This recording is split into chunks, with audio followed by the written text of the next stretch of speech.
curso de Respiração Yogi, a respiração consciente. Primeira aula. Respirar corretamente é viver mais e melhor. A respiração é o combustível para as nossas células, órgãos e cérebro. Sejam muito bem-vindos ao nosso curso virtual de Respiração Yogi, a respiração consciente, oferecido por Adiran Alves, diretora do Espaço Terapêutico Vida Plena, que é especializado em terapias holísticas, a arte da qualidade de vida.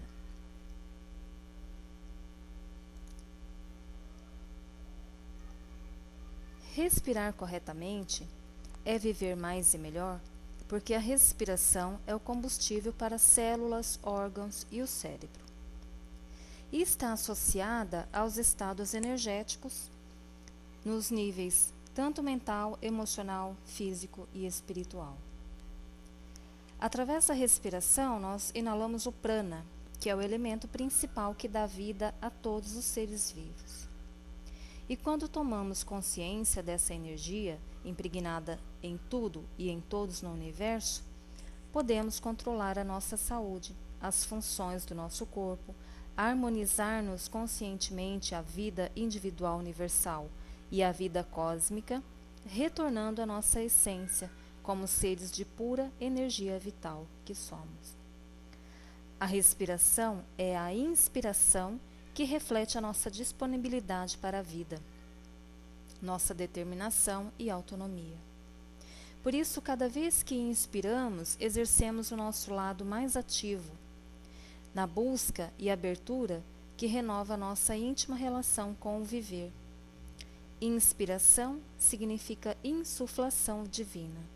E por outro lado, é na expiração que exercitamos a nossa confiança e entrega sem resistências, já que ao restituirmos a liberdade ao ar que nós inalamos, nós libertamos dos padrões de escassez e de controle e de autocontrole.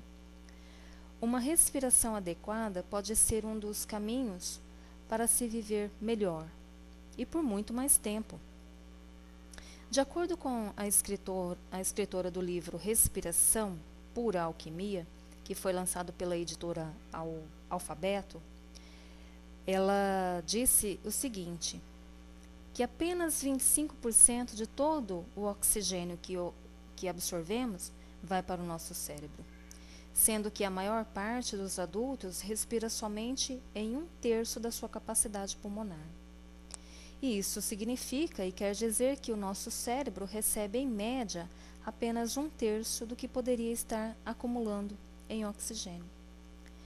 Quando respiramos, os nossos pulmões se abrem e o cérebro encolhe. E ao expirarmos, ocorre o inverso, ou seja, o cérebro expande e os pulmões murcham. Então, quando nós falamos sobre esse tema respiração, devemos entender por que é fundamental respirarmos corretamente. A respiração ampla promove 2 massagens internas. A primeira delas é a massagem cerebral, que é capaz de proporcionar os reflexos, os sentidos e uma memória mais aguçada e ativa. A segunda é a massagem nos pulmões. Sendo assim, a melhor respiração é a respiração diafragmática, porque além de massagear os órgãos da região abdominal, massageia também o assoalho pélvico. E então nós podemos facilmente observar essa respiração através das crianças bem pequenas, porque elas ainda, por ser tão pequenas, ainda não adquiriram os maus hábitos dos adultos, como a ansiedade e o estresse. Nessas crianças, a respiração é livre e trabalha até mesmo o baixo ventre. E de acordo com o seu crescimento, conforme ela vai crescendo, ela vai desenvolvendo uma respiração mais contida e superficial. Todos os pais deveriam treinar constantemente a respiração yogi com os seus filhos, até que, por si, eles possam praticá-los. E os seus benefícios seriam muito amplos e duradouros em todos os aspectos da criança, principalmente no aprendizado e memorização escolar. a qualidade da respiração é influenciada pela qualidade de vida que cada indivíduo tem. Portanto, quanto mais estresse, mais dificuldade terá na respiração. Quanto mais qualidade saudável, maior serão as chances de ter pulmões trabalhando adequadamente, já que o ato de inspirar e expirar estará calmamente e profundamente conectados. Existem inúmeros de fatores que contribuem para uma má respiração, como, por exemplo, uma má postura, uma vida sedentária, o uso de cigarros, a poluição das grandes cidades, o medo, o trânsito, uma infinidade delas. E algumas delas nós abordaremos no nosso curso introdutório de Respiração Yogi, a respiração consciente. Então agora vamos aprender o que é prana. Para termos uma boa e melhor respiração, nós precisamos compreender exatamente o que quer dizer essa palavra prana. No Oriente, existem milhares de práticas e ensinamentos que são voltados para a conscientização e melhor utilização da energia sutil chamada prana. Para definirmos essa palavra de uma forma mais expansiva, nós podemos afirmar que prana é sinônimo de energia vital ou energia da vida, o sopro da vida ou força vital. É a mais poderosa energia que se manifesta na esfera do pensamento, do sentimento, da palavra e da obra. Então, prana vem da palavra pranayama, que é uma palavra que se desdobra da seguinte forma: prana, que é a energia vital, e yama, que é o controle. Então, quando nós estamos fazendo a prática da respiração yogi, nós estamos praticando os pranayamas. Então, pranayama é constituído de uma série de procedimentos que visam controlar ou dominar a circulação do prana pelos corpos sutis. E o mais usual dentro dessas técnicas são os exercícios respiratórios, que são praticados no sistema de yoga, praticamente em todos os sistemas de yoga. E no nosso curso estarei enfatizando as práticas do Hatha Yoga. E vamos ver que esses efeitos são incrivelmente percebidos desde o início. Quando se controla a respiração, domina-se. Por conseguinte, a circulação do prana é muito mais fácil, é muito mais perceptível, e ela, circulando por todo o seu corpo, lhe trará muito mais saúde, mais jovialidade, aumentará as forças e resistência do seu organismo, porque a energia vital ou prana se mistura com a sua energia física, juntamente com o oxigênio do seu organismo, proporcionando então a abertura de todos os seus canais energéticos, que são os seus canais sutis. E para compreendermos um pouquinho mais o que é prana, na Rússia, o país que escolheu com mais inteligência a possibilidade de tais fenômenos causados pelo prana, há cientistas devotados aos estudos da paranormalidade. E sabe-se que eles fizeram e continuam fazendo várias experiências neste campo, destinados à recapacitação médica, até mesmo aos assuntos referentes às atividades bélicas, né? Então, neste país nasceu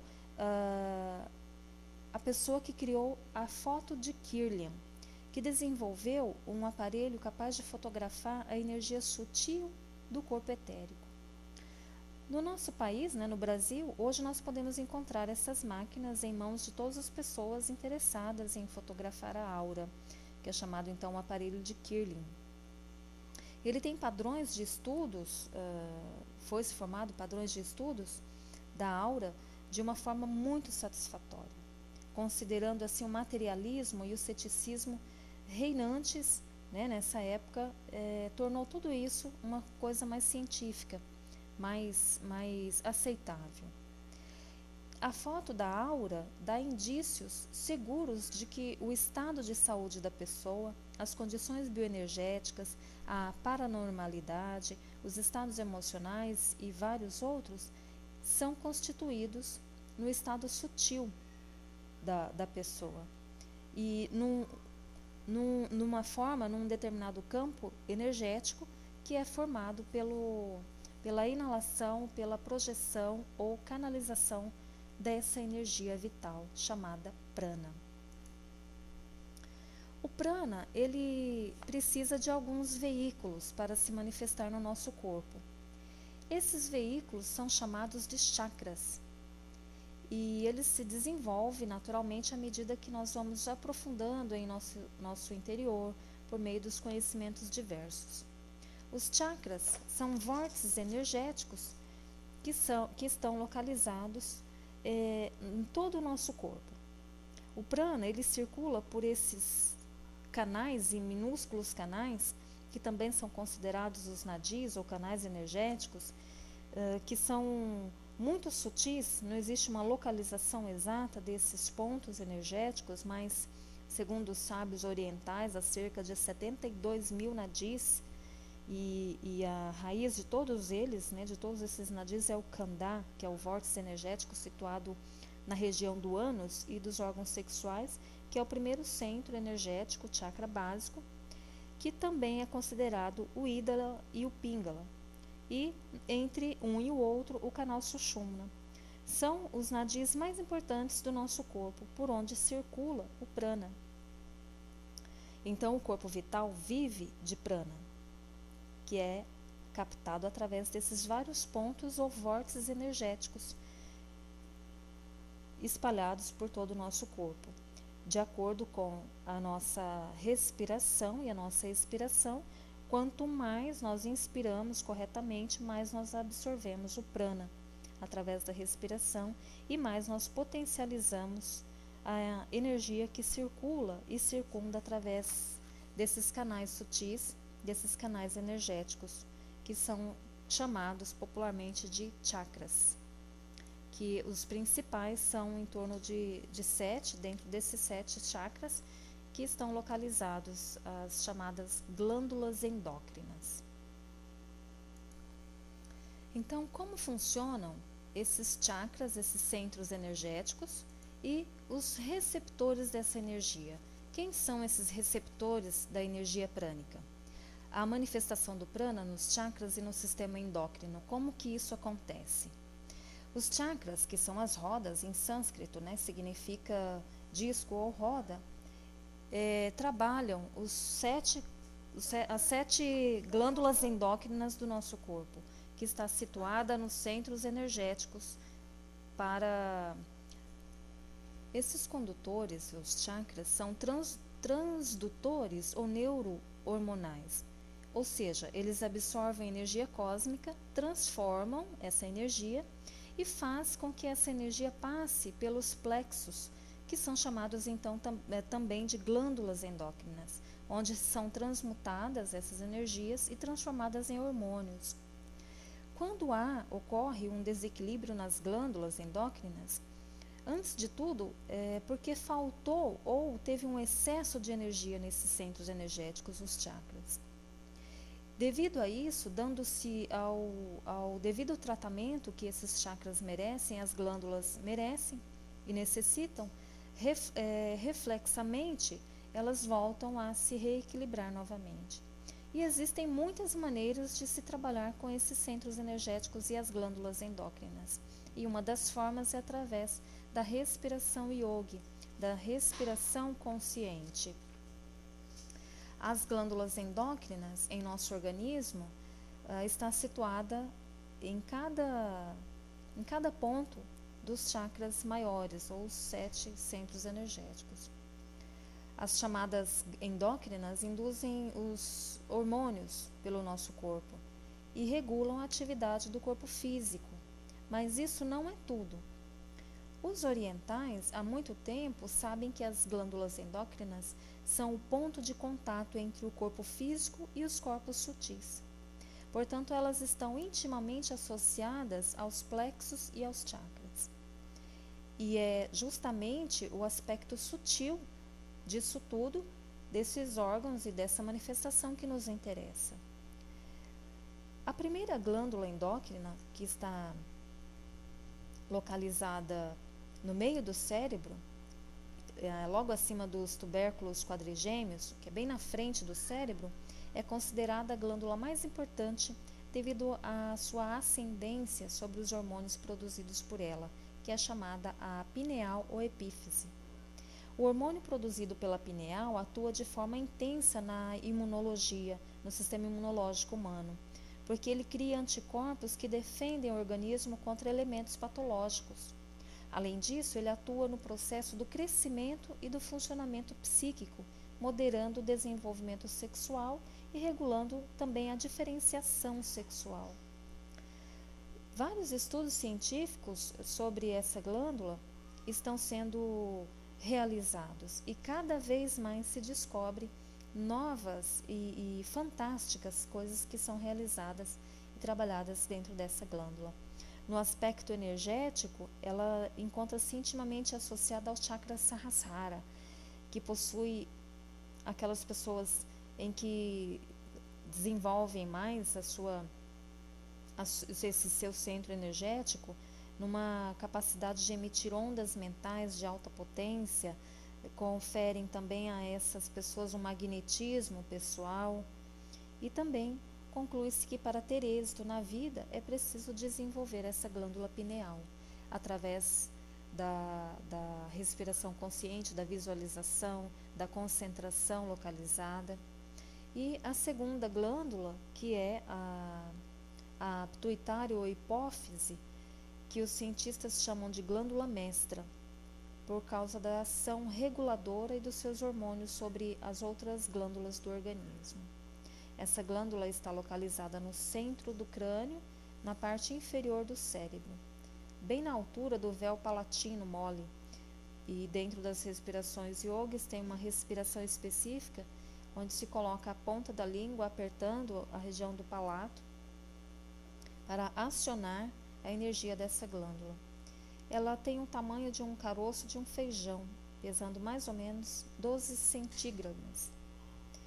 Por ela são passados cerca de 50 mil fibras nervosas, o que nos dá uma ideia da sua importância, o tamanho da importância dessa glândula e então o motivo pelo qual nós devemos manter essa glândula em seu pleno funcionamento. Ela produz cerca de 5 hormônios que regulam a harmonia fisiológica. Os hormônios da glândula pituitária estimulam a produção hormonal das outras glândulas, que são terminando por interferir no seu próprio trabalho, caracterizando uma mútua reação endócrina. Portanto, essa glândula está intimamente associada ao chakra ajna, ou chakra frontal. A outra glândula, que são chamadas de tireoides e paratireoides, a tireoide está localizada na parte anterior do pescoço. Ela é encarapitada, sobre a traqueia e ela colabora com o amadurecimento, o crescimento e o desenvolvimento de todas as células orgânicas, regulando todo o metabolismo. E ela produz um hormônio muito importante que é a tiroxina, que é rica em iodo. A falta desse iodo provoca a fadiga, a temperatura baixa, a palidez, o abatimento, a apatia, o escasso desenvolvimento intelectual, entre vários outros efeitos que são cometidos pela falta e pelo bom funcionamento dessa glândula, das glândulas tireoides e paratireoides.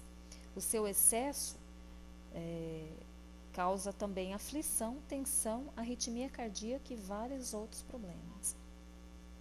As paratireoides são constituídas de 4 pequenas glândulas que estão situadas sobre a tireoide. A função deles é regular o cálcio e o fósforo no organismo. Quando ocorre desequilíbrios nessa glândula, causam raquitismo, calvície, cáries dentárias, fraqueza óssea e também vários outros problemas gravíssimos. E a tireoide está relacionada com o chakra Vishuddha, que é o chakra do laríngeo. A outra glândula, que está localizada na altura do coração, entre os pulmões, que é a glândula, tem um aspecto fisiológico. Esta glândula, em seu aspecto fisiológico, tem uma importância fundamental na infância, porque ela regula o processo de crescimento, a estatura, o peso. Ela derrama, o seu hormônio é a timocrecina, que inibe os hormônios sexuais. E quando o crescimento é completado, esta glândula aparentemente se atrofia. Mas hoje nós sabemos que não é bem assim, ela não se atrofia tanto. Quanto mais você faz com que ela produza e trabalhe de forma na sua potencialidade, você terá trabalhando pela vida toda. O timo é chamado, dentro da filosofia yoga, de glândula da pureza, porque ela está relacionada ao chakra do Anahata, que é o chakra cardíaco, o chakra do coração, que não é o coração, mas é um chakra que se localiza nessa região. E depois nós temos o pâncreas, que está localizado perto do fígado, logo abaixo do estômago. Esta é uma víscera abdominal muito importante, porque ela elabora substâncias que participam da digestão das proteínas, dos carboidratos e das gorduras. A sua função endócrina são as ilhotas de Langerhans, que produzem a insulina, o hormônio que regula o metabolismo da glicose no organismo. Mantém os níveis normais da taxa de açúcar no sangue. Então, quando esse hormônio está em falta, acontece nas pessoas o diabetes. Portanto, essa glândula é fundamental que se mantenha no seu funcionamento pleno. E ela está localizada com o chakra da Manipura, que é o chakra do plexo solar. A outra glândula é as suprarrenais. Essas são constituídas de duas cápsulas situadas sobre os rins. A sua principal função é preparar o organismo para enfrentar qualquer situação inesperada, mobilizando as defesas físicas e psíquicas. Portanto, elas são chamadas de glândulas de emergência.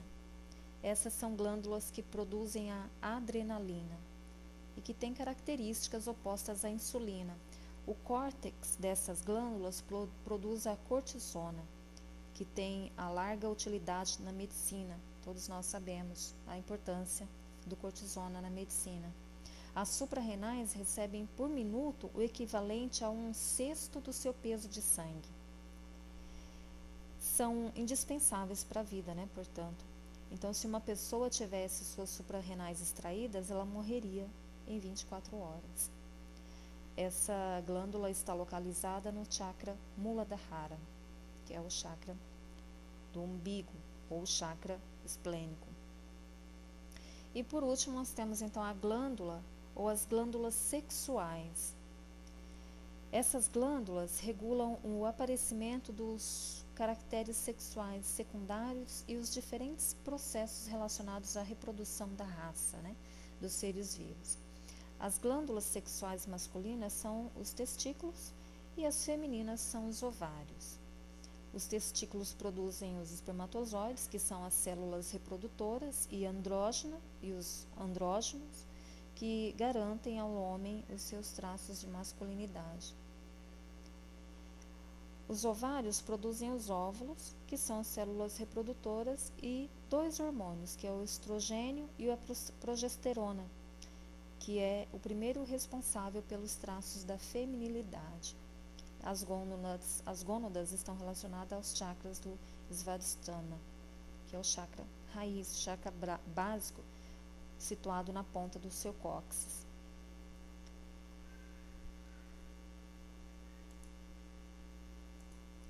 Ao praticarmos a respiração yoga, nós trabalhamos também o sistema muscular. Os músculos têm a função de ajudar na movimentação do nosso corpo, nas atividades mecânicas, tanto interno como externas, e estão ligadas ao metabolismo. São flexíveis, móveis e plásticos e se ligam aos ossos e por meio dos tendões. E existem 2 tipos generalizados dos músculos, que são os voluntários, as fibras estriadas, que obedecem à nossa vontade, e os involuntários, que são fibras lisas, que se movimentam instintivamente. O número de músculos passa pelos 400, representando 50% da massa do corpo, e estão divididos em 7 grupos: os músculos da cabeça, o músculo do pescoço, o músculo da nuca e da região posterior do tronco, o músculo do tórax, os músculos do abdômen, também os músculos dos membros superiores e inferiores. E os tendões são de natureza fibrosa, que estão unidas por um extremo aos músculos e por outros pelos ossos. As cartilagens e as membranas fibrosas possuem como músculos nervos motores e sensitivos. Então, sob o efeito de um estímulo, os músculos podem diminuir no seu comprimento, contraindo, depois ele pode ter mais elasticidade, depois ele volta ao seu tamanho normal. Esse estímulo pode ser voluntário ou involuntário. E isto acontece porque quando são provocados por nossa vontade ou são estimulados através da nossa vontade, da nossa concentração, nós podemos provocar reações diversas na nossa musculatura. Porque os músculos são capazes de se contrair, de relaxar, gerar movimentos, nos permitem andar, correr, saltar, nadar, escrever, impulsionar o alimento ao longo do tubo digestório, promove a circulação do sangue no nosso organismo, nos proporciona vários outros trabalhos, como urinar, defecar, piscar os olhos, sorrir, respirar. E o ponto mais importante disso tudo é a respiração. O que o processo respiratório yogi faz dentro desse sistema muscular? Conforme nós vimos, ele está por todas as áreas. Os músculos da cabeça, quando nós fazemos determinada respiração, nós trabalhamos os músculos da cabeça e estimulamos os nossos neurônios, os axônios, e relaxamos toda a estrutura do nosso cérebro dentro da caixa craniana. Os músculos do pescoço também são relaxados, proporcionando um relaxamento em toda essa região do ombro, braço, antebraço, as mãos.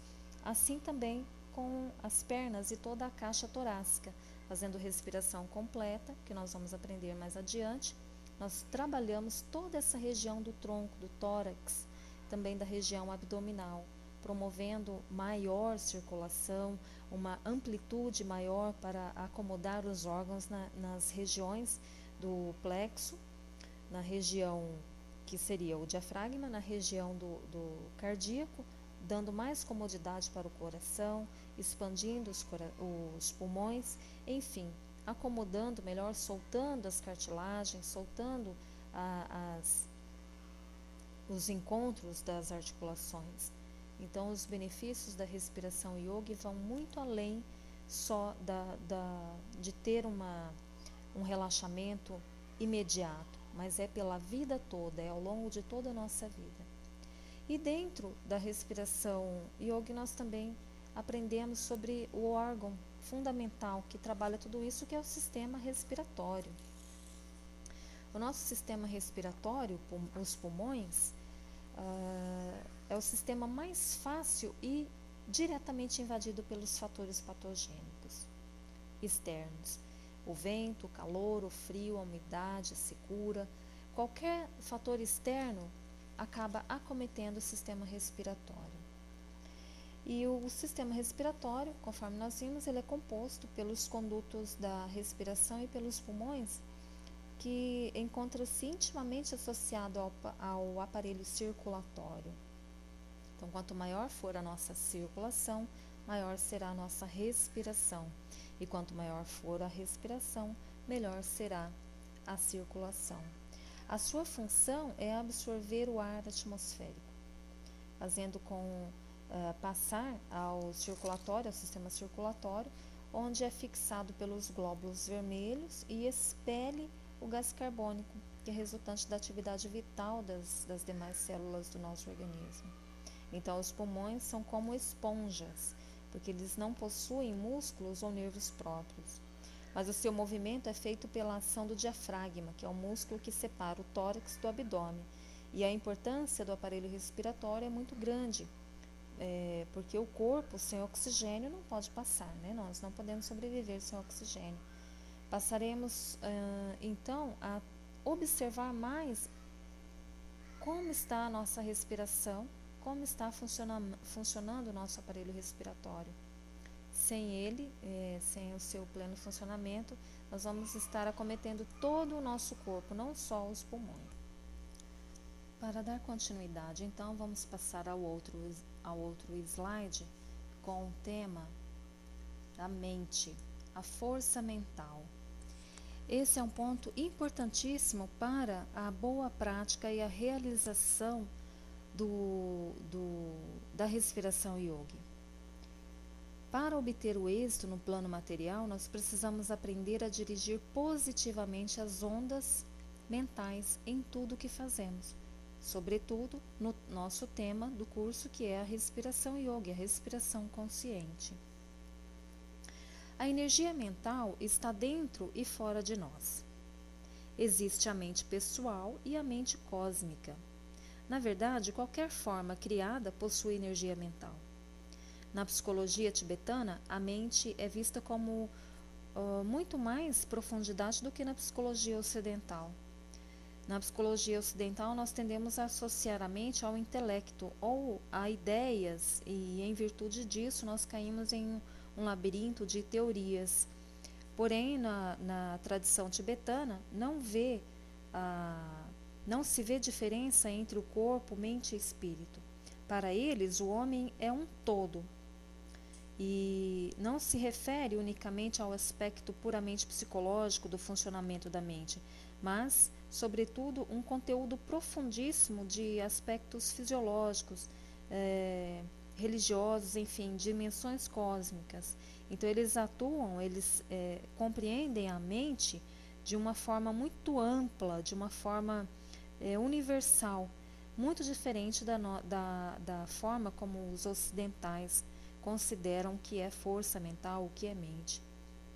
As características do próprio corpo físico são vistas como um produto da emanação e cristalização da mente.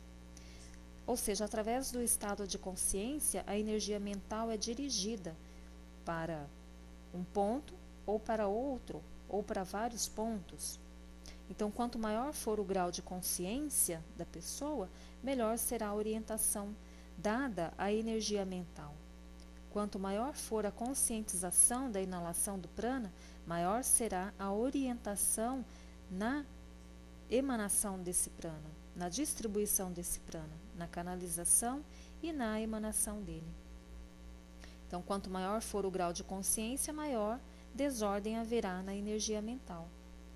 Então, quando uma mente ela está desordenada, é como um cocheiro que lida com vários cavalos ao mesmo tempo e ele perde a destreza desses cavalos, né? Ele manipula e esse primeiro que ele manipula, através das cordas ali que ele está guiando esses cavalos, basta um só desses cavalos perder a direção ou resolver desviar para algum dos lados, todos os outros seguirão, colocando todos os cavalos, inclusive o cocheiro e a carroça, em risco. Então é por isso que nós precisamos aprender a dominar esse aspecto, dominar a mente. E nós podemos fazer isso através da respiração, que é conduzida para dentro, voltar-se para dentro, conduzir as energias dos pensamentos. E para isso nós precisamos praticar a concentração positiva. A concentração do pensamento é milagrosa quando combinada com a ação. Agora, quando nós não temos uma boa concentração positiva no que estamos fazendo, ou o que seria pior, nem negativa, quando nós não temos concentração nenhuma no que estamos fazendo, é como estar jogado ao vento. Nós vamos seguir na direção do impulso do vento. Se é hora para a direita, hora para a esquerda, hora para frente, hora para trás. E não é assim que o yogi ou o ser mais consciente deve ser. Ele não deve ser conduzido pelas circunstâncias, mas ele deve estar focado no seu propósito, nos seus objetivos, através da concentração positiva.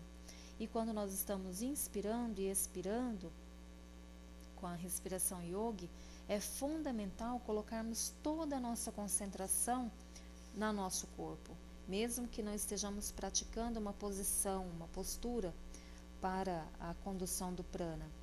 Quer estejamos sentados numa postura yógica, ou quer estejamos deitados, ou sentados numa cadeira, no sofá, em qualquer lugar, dentro de um carro, dentro de um ônibus, o fator concentração é fundamental. E quando essa concentração é colocada nas partes do corpo que nós estamos sentindo tensão ou dor, isso se transforma num combustível para aquele local.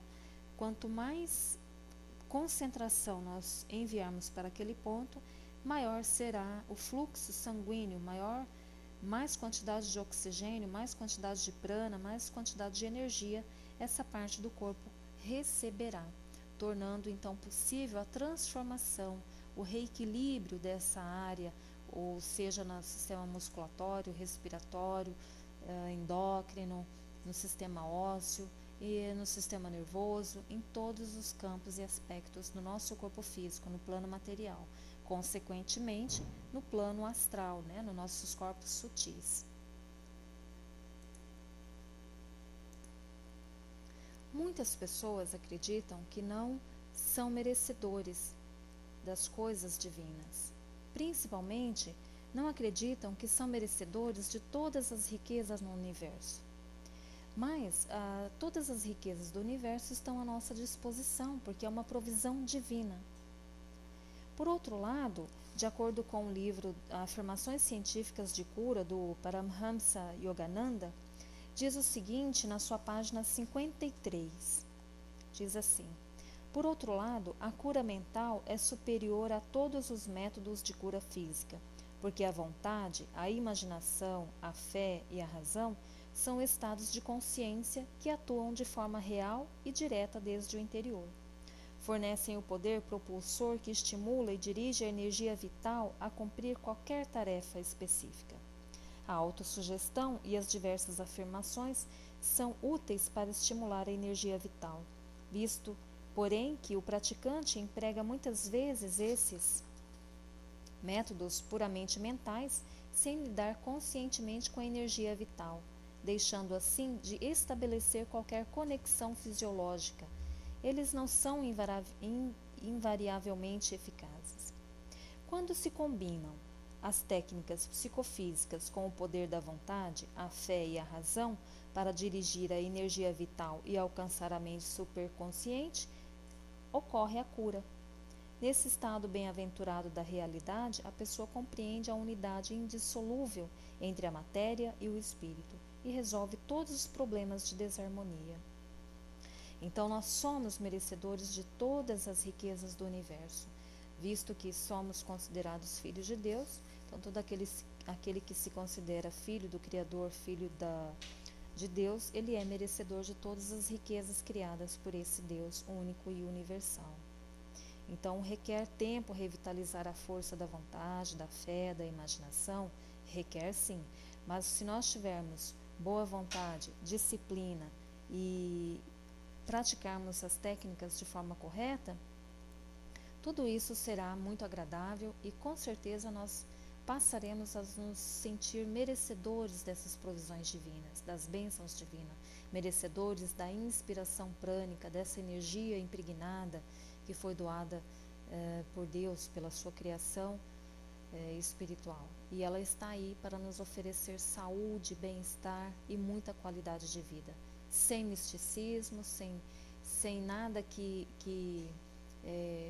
enuveiam as nossas mentes, os nossos olhos espirituais, mas olhando tudo isso de uma forma científica, uma forma ampla, mais ampliada, mais universal. E é assim que Deus é. É um ser universal, é um ser cósmico, é um ser científico, ele é de todas as formas. E assim devemos ser nós, aqueles que buscamos a expansão da nossa consciência, da nossa saúde física, mental, emocional e, sobretudo, espiritual. E então aqui nós vamos encerrando a nossa parte mais explicativa das partes que compõem o nosso corpo físico, Para continuar, então, fazendo nessa aula 2 exercícios, dando andamento nos exercícios que são fundamentais para aprender, então, a prática da respiração yogi, a respiração consciente. O nosso primeiro exercício no aprendizado das técnicas de respiração yogi é o exercício chamado Nadi Shodhana. Nadi é o canal energético por onde circula o prana, que nós já aprendemos o que é prana. E Shodhana quer dizer limpar. Nesse exercício, o Nadi Shodhana, nós obstruímos alternadamente as narinas, direita e esquerda, para regular as energias dos polos positivo e negativo. E isso acontece de uma forma também regular e contínua.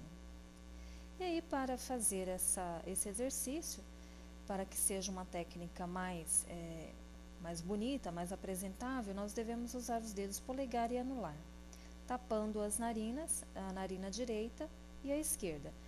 A narina direita você vai tapar com o polegar e a narina esquerda com o dedo anular. Mas caso você não consiga sincronizar os dedos com as narinas, pode ser qualquer dedo no início. O importante é você fazer essa respiração consciente e com concentração. Para realizar este pranayama, esta respiração, você deve estar num lugar tranquilo, silencioso, longe do barulho das crianças, dos animais, dos carros, de preferência num ambiente onde não tenha muita luz, onde você não seja invadido pelo sol, pelos raios do sol forte, quente, ou mesmo pelo vento, porque a sua temperatura vai cair um pouquinho. Então, caso haja uma rajada de vento, você pode sentir uma diferença no seu corpo de temperatura. Então, você vai estar sentado ou numa posição yógica, como demonstra no slide, ou numa cadeira de espaldar. O importante é que você mantenha a sua coluna bem ereta. Primeiramente, você vai esvaziar totalmente os seus pulmões e então você vai começar tapando a narina direita com o seu dedo polegar e inspirando profunda e lentamente pela narina esquerda. Depois, com os pulmões bem cheios, você vai tapar a narina esquerda com o dedo anular e exalar, soltar o ar pela narina direita. Novamente você vai inspirar pela narina direita e tapar a narina direita e expirar pela esquerda, voltando a inspirar pela mesma narina que você começou o exercício. Você vai fazer isso, repetir esse ciclo várias vezes. Com o tempo, esse exercício vai passar a se tornar mais fácil e você vai poder introduzir a retenção de ar entre as respirações. Isso é prender o ar depois da inspiração e prender o ar depois da expiração, e entre a exalação e a inspiração. O Nadi Shodhana pode ser feito por tempo indeterminado. Você pode começar com 7 ciclos respiratórios, depois você pode aumentar para 14, 21, ficar 5 minutos, 10 minutos, 15 minutos, o tempo que você tiver, que será o suficiente para você manter uma boa concentração, um relaxamento do seu corpo e sem se cansar e sem começar a sentir dor na sua coluna. Embora nós falamos anteriormente, a concentração dirigida, no momento em que você sentir dor nas suas pernas, na sua coluna ou mesmo no pescoço, você vai focar a atenção e a concentração naquele ponto que está te solicitando. E você vai imediatamente enviar prana, energia vital para aquele local. Ou você vai perceber que você vai receber maior quantidade de fluxo sanguíneo, mais oxigênio, mais energia, e aquele ponto solicitado vai sofrer o relaxamento e você vai perceber que imediatamente ele vai melhorando. Se for uma dor mais crônica, devido a alguma disfunção do seu próprio corpo, vai levar mais algum tempo, mas você deve ser persistente, perseverar na técnica e na prática. Você deve fazer com os olhos fechados. É aconselhável que façamos isso para perder o contato com todas as coisas externas e manter o contato consigo mesmo internamente.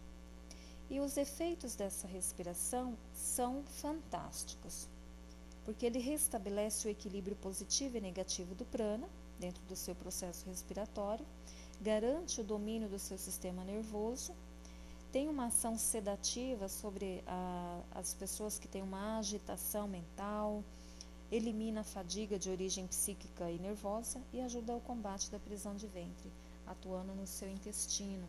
E isso é muito bom, isso é maravilhoso. Para essa respiração, você deve ainda manter o estômago vazio. Não é aconselhável fazer nenhuma prática respiratória com o estômago cheio, tá certo? A segunda respiração, que vai ser, que eu vou passar e ensinar dessa vez, é a respiração de autolimpeza energética. Ela é uma respiração que limpa, através do prana, toda a densidade energética negativa no seu corpo, o acúmulo de toxina energética dentro do seu corpo. A limpeza energética da área, das partes do seu corpo é fundamental depois que você tem um trabalho com uma outra pessoa, ou mesmo, né, no seu dia a dia. Fazer essa autolimpeza é muito simples e muito necessária, mas ela tem que ser de forma cuidadosa. Em primeiro lugar, você deve ter, depois de qualquer tipo de contato, de tratamento, se você for um terapeuta, ou mesmo após chegar na rua, imediatamente antes de fazer a prática, você deve lavar os braços, as mãos, dos cotovelos até as mãos, numa água corrente, água fria. E por que isso deve ser realizado antes da prática? Porque a água fria, ela conduz o prana com mais eficiência, maior do que a água quente. Então, a água fria é muito melhor para fazer a limpeza do que a água quente. Então, é recomendável que você tome até mesmo uma ducha, caso você venha de algum lugar que estava muito impregnado de energias densas. Não é aconselhável que você lave somente dos cotovelos, mas tome um banho, uma ducha do seu corpo todo com água fria para eliminar qualquer material etérico, né, que você tenha trazido desse local. E esse método é fantástico, é bastante eficaz para fazer a limpeza energética, tanto do seu corpo físico quanto do seu ambiente de trabalho. Então, na figura que temos aqui, a inspiração lenta e a expiração rápida da autolimpeza energética prânica 1, nós vamos proceder da seguinte forma. Você vai, primeiramente, ficar numa posição em que você esteja confortável e de pé. Então, após você ter encontrado um local seguro e calmo para fazer a respiração, você vai ficar de pé.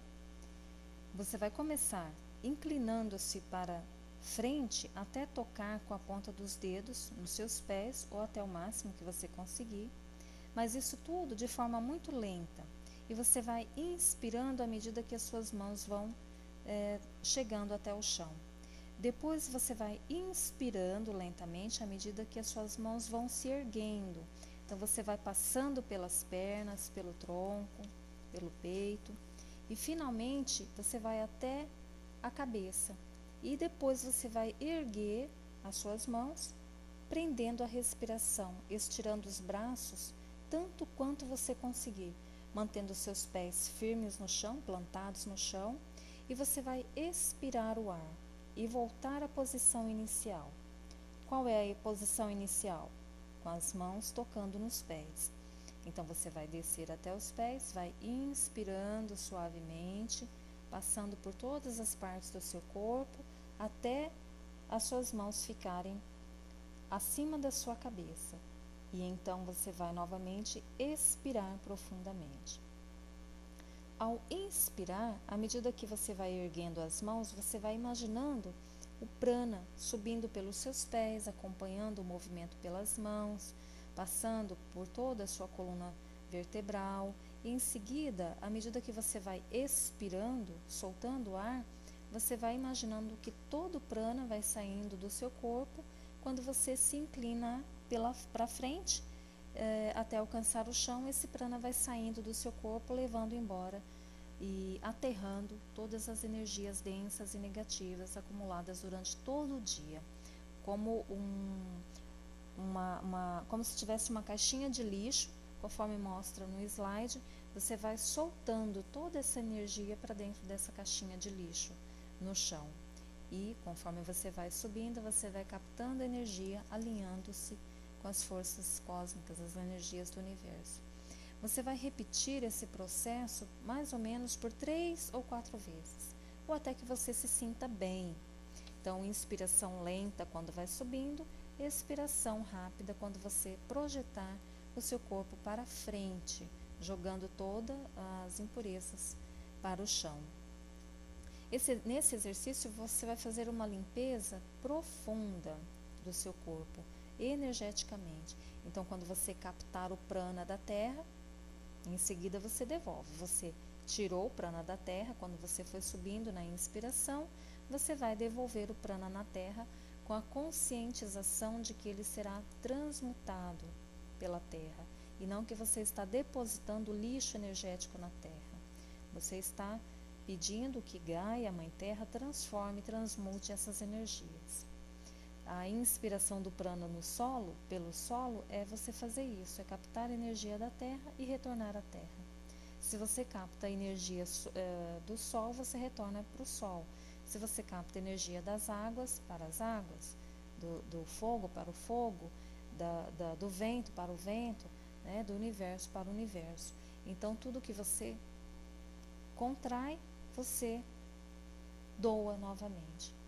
Então, na respiração rápida, quando você se projeta para frente, que você vai observar com mais eficiência no slide 8, né, que é a limpeza da respiração prânica 2, que é o momento em que você começa a fazer isso com uma força maior, mais intensiva, você irá perceber quanto o seu corpo vai se tornando mais leve, porque à medida que você vai soltando esse peso energético, a sua aura vai se limpando, né? O prana vai se acumulando naturalmente na região do seu umbigo, te proporcionando mais força, mais energia, existindo aí então a cura, né, prânica yogi dentro do seu corpo, queimando todas as energias contrárias ao movimento que você deseja, que é a inspiração da energia pura, da energia prânica.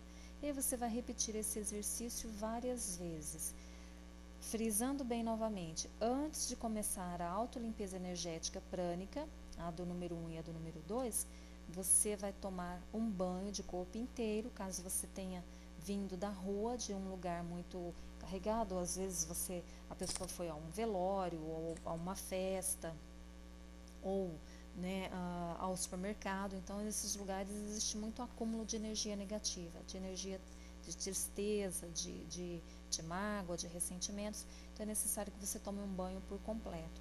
Caso você seja um terapeuta e já esteja praticando as técnicas energéticas, como o reikiano ou mesmo o yogi, e você tenha tido contato com um cliente, né, fazendo a própria prática do reiki, ou a prática energética, uma limpeza energética, uma cura energética, você então é necessário lavar os seus braços.